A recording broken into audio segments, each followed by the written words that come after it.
नाम बता दीजिए अपना। रमेश दालमवाड़ा। कहाँ से हो? जींद से। आज मीटिंग हो रही जा रही है सरकार के साथ, हाँ हाँ। क्या मुद्दे आपकी तरफ से रखे जाएंगे? देखिए, मुद्दे तो कई हैं। वैसे जो मुद्दे हम चयनित करेंगे ना, जब सभी हमारे संगठन के लोग आ जाएंगे, वो तब चयनित करेंगे। हमने अपने अपने हिसाब से बनाए हैं, वो उनमें सेलेक्ट करेंगे उसके बाद। दिक्कत क्या आ रही है? 2 लाख तक का सरकार ने फैसला ले लिया, मुख्यमंत्री कह रही है सरपंचों के हित का फैसला है। सरपंचों को क्या दिक्कत है इस फैसले से? नहीं, इसमें दिक्कत सारी दिक्कत है। देखो, जब हमने चुनाव लड़ना था, चुनाव हम लड़ रहे थे, हम लोगों के बीच में गए, हमने लोगों से बड़े बड़े वायदे किए थे, हम ये करेंगे, वो करेंगे, वो करेंगे, वो करेंगे। अब रहना तो हमें वहीं है। सरपंच तो हम 5 साल के लिए बने हैं। 5 साल के बाद अगर हमारे हाथ से काम नहीं हुए तो वो लोग हमारे साथ कैसा बर्ताव करेंगे? हम एक निकम्मा, बुजदिल, एक कमज़ोर सरपंच का ठप्पा हमारे ऊपर लगेगा, और हमारे जो आने वाली जो पीढ़ी है, हमारे बच्चे हैं, वो उनको भी तकलीफ दे होगा। ये कह रहे 2 लाख से ऊपर के काम है उनमें एडमिनिस्ट्रेटिव अप्रूवल की जरूरत है। अब सरपंचों को उससे क्या दिक्कत है इस फैसले से सरकार के, कि 2 लाख से ऊपर के तो आपकी सहमति से होंगे सभी काम, सरकार ये कह रही है, तो आपका इसमें क्या पक्ष है? नहीं, उसमें सहमति कहाँ है? किसी की सहमति बताओ? ये टेंडर इनवाइट करेंगे, 3 पार्टी आ जाएंगी, कोई काम 10 लाख में तैयार होना है, और एक ठेकेदार का इसको मैं 9 लाख में कर दूंगा, तैयार कर दूंगा। दूसरा क्या मैं इसको 8 में बना दूंगा इस चीज़ को। तीसरा क्या मैं इसको 7 में बना दूंगा, जबकि वो बिल्डिंग खड़ी होनी 10 लाख में। अब वो जो वो 7 लाख में बना होगा, वो 10 रुपये उसको कमाने तो हैं, उसके बच्चे नहीं है क्या? वो वैसे फिर वो काम करवाता। अब वो 7 लाख से भी कम पैसा खर्च हुआ इसका मतलब उसके ऊपर। वो बिल्डिंग खड़ी होनी 10 लाख में, तो कमजोर बिल्डिंग हुई ना। क्या लोगों को मारने का लाइसेंस ले रखे हैं लोगों ने? वो बिल्डिंग लोगों को दबा के मारेगी? सरपंच अगर उसी काम को करता है, भले ही 10 रुपये ज्यादा खर्च हो, सरपंच उस गांव के अंदर पैदा हुआ है, पड़ा है, बड़ा है, उस गांव के लोगों से उसका जुड़ाव है, लज्जा उसकी आंखों के अंदर होती है कि अगर मैं सही काम करूंगा तो लोग मुझे मानेंगे कि हाँ, इन्होंने मुझे अच्छा लीडर चुना था। अगर मैं काम नहीं करूंगा तो मेरे आने वाले पीढ़ियों को भी गालियां मिलेंगी। इन सब बातों को मद्देनजर रखते हुए वो सरपंच गांव के लिए अच्छा काम करेगा, टिकाऊ काम करेगा। चाहे काम थोड़ा जाए कोई बात नहीं, लेकिन जो भी काम होगा वो टिकाऊ होगा। आपको क्या लगता है क्यों सरकार ई टेंडरिंग का फैसला लेकर आना चाह रही है, जबकि सरपंच इसके इन्होंने एक्सपेरिमेंट कर लिया अभी। लगभग 2.5 साल पहले सरपंचों के बस्ते ने रखवा लिए थे पुरानी पंचायतों के। इन्होंने खुद काम करवाया ई टेंडरिंग से, इनको मजा आया उसमें। मजा किस तरह का आया हर कोई समझता है। अब उस चीज को छोड़ नहीं पा रहे। अगर इन्होंने वही मजा लेना था तो चुनाव क्यों करवाए थे? चुनाव करवाने की जरूरत ही क्या थी? अब जो लोकल बॉडी है, चाहे वो शहरों में चाहे गाँव में हो, जो थ्री टायर गवर्नमेंट लेके आए थे शुरू में, हमारे देश में आई थी, क्या वो लोग मूर्ख थे, बेवकूफ थे? वो उन्होंने वो सोच के समझ के बनाया होगा। क्या पिछली सरकारों के फैसले बदलने क्या कोई जरूरी होते हैं? अब ये बार बार कानून की बात करते हैं, कानून कानून। कानून लोगों के लिए बनते हैं, लोग कानूनों के लिए कभी नहीं बनते। अगर किसी कानून से लोगों को तकलीफ हो, उसको बदल लेना चाहिए कानून को, और उसको लोगों के सुविधाजनक उसको बना देना चाहिए। तो अब आप क्या करेंगे? सरकार तो मान नहीं रही आपकी बात। चलो, सरकार नहीं मान रही, अपने हिसाब से जैसा हमारे से होगा हम आंदोलन कर रहे हैं। अपनी मांगों को मनवाने का हम प्रयास करेंगे। हम संघर्ष करते हैं। तो आप कौन सी कमेटी के तहत काम कर रहे हैं? आपकी कौन सी एसोसिएशन बनाई आपने? ये हमारे जींद में है।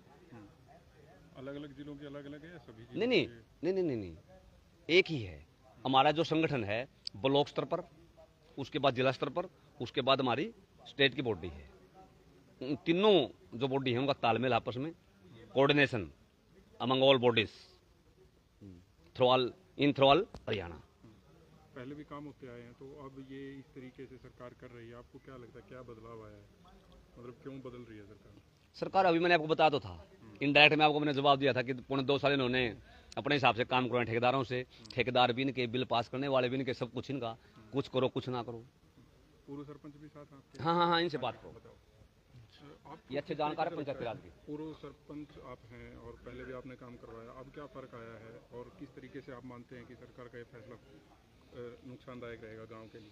देखो, मैं आपको एक बात बताना चाहूँगा। ये मामला सारा गांव की आज़ादी से जुड़ा हुआ है। गांधी जी से जी पूछा नहीं कि वे देश आज़ाद होने के बाद क्या होगा। उनका एक ही जवाब था कि ग्राम स्वराज होगा, कि गांव का राज गांव में ही होगा, गांव के लोग ही करेंगे।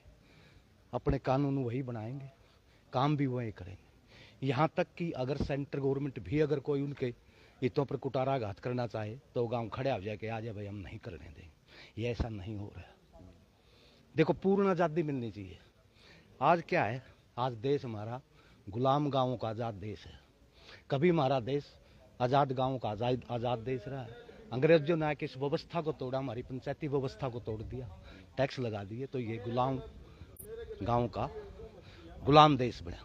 लेकिन देश तो आज़ाद है, लेकिन आज भी गांव गुलाम है। गांव के हाथ में कुछ नहीं है, कोई वो नहीं है।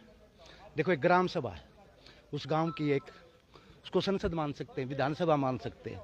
जो उसके सदस्य हैं वो एक सम्मानित विधायिका के सदस्य हैं। उन्होंने अपनी सरकार को सीधा चुना, सीधा गठन किया मंत्रिपरिषद का और नेता का भी और अध्यक्ष का भी, क्योंकि सरपंच ही ग्राम सभा की अध्यक्षता करता। जब एक 500-600 आदमी एक देश के लिए व्यवस्था बना सकते हैं, एक 90 आदमी एक स्टेट के लिए व्यवस्था बना सकते हैं, क्या वो गांव के वोटर 1000, 5000, 10,000 वो अपने गांव के लिए कुछ नहीं कर सकते?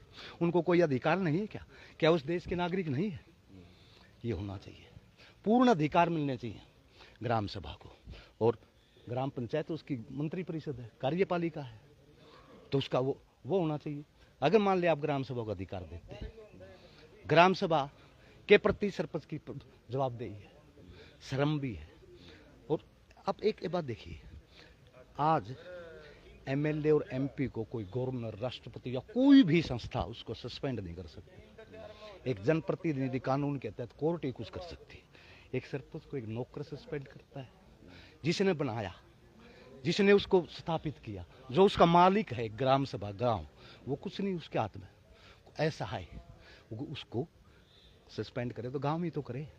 एक डीसी सस्पेंड करे, जब तक डीसी के चुंगल से गांव को नहीं निकलेगा नहीं, तब तक कोई बात बनने वाली। मैं तो पूर्ण अधिकारों की बात करता हूँ। आज केरल में पूर्ण अधिकार है। अरे इतने अधिकार मिलने के बावजूद क्या जागरूकता वहाँ? एक वार्ड की समिति, पंचायत वार्ड की समिति दूसरे वार्ड का ऑडिट करती है, उसकी जांच करती है। इतनी पारदर्शिता बहुत ज्यादा।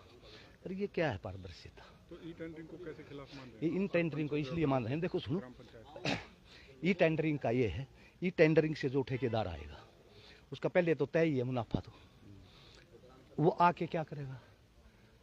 आने के बाद उसने कोई पता नहीं है ये किस तरह बनाना है, किस तरह नहीं, उसको कोई ज्ञान नहीं, उसका स्थिति का, भौगोलिक स्थिति क्या है उस गांव की या और कुछ है। वो तो अपनी मर्जी से काम नमेड़ेगा, जल्दी काम करने की सोचेगा तो घटिया काम बनेगा। अगर सरपंच काम करता है, एक बच्चा भी जाके ये कहेगा उसको, ये क्या कर रहे हो, ये गलत क्यों कर रहे हो, मतलब जवाबदेही है, शर्म है और गांव का दबाव भी है, क्योंकि जन्म मरण तक का साथ है। देखो आप, एमएलए एमपी का तो वोट मांगने तक का साथ है, इनका तो जन्म और मरने तक का साथ है।